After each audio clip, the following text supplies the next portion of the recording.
Almost, the administration has pushed back on any criticism that's come, saying that the Biden administration has not done everything it could to try and lower energy prices.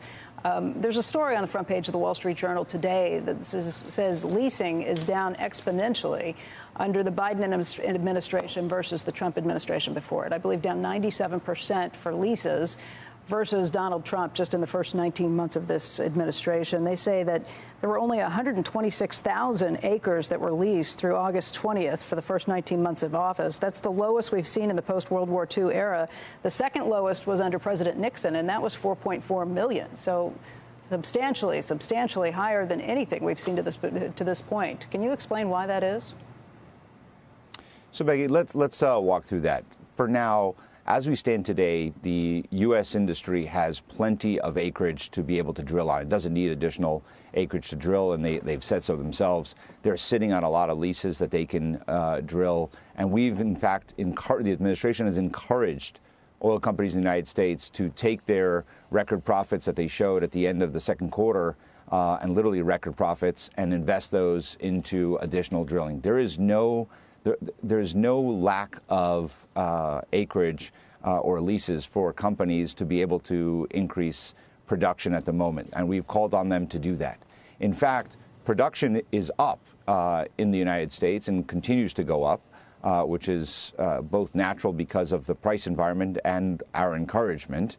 And prices, as you've noted with all that has been said, the price of oil has gone down almost $30. Since the last 12 weeks.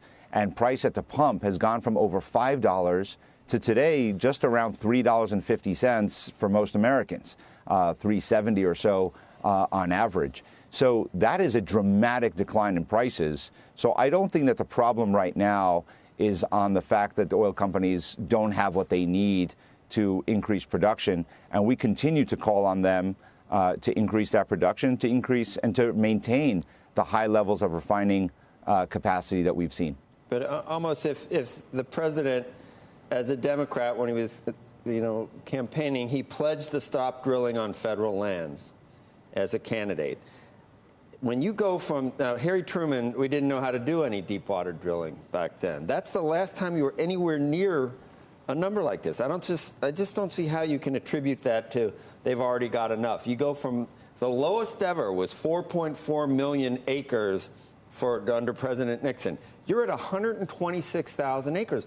Why did every other president, if there were plenty of leases out there, then the oil companies just weren't using them? Like that's the talking point that this administration uses, and all of its defenders every single time, is that there's plenty to do, and they're sitting on their hands. 4.4 million acres to 162,000. You don't think that is prior to the energy crisis, that was something that Democrats bragged about. We've shut down production of hydrocarbons. Now you don't even admit it.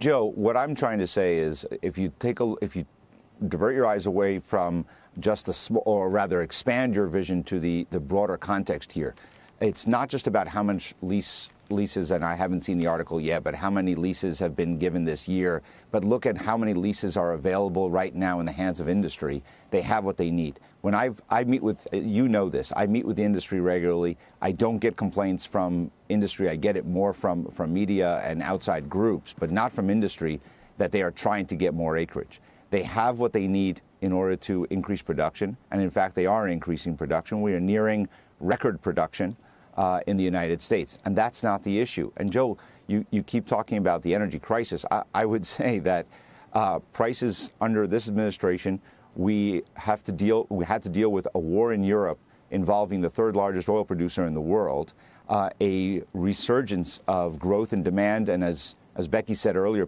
millions of people coming back to, or Brian, coming back to work, driving more.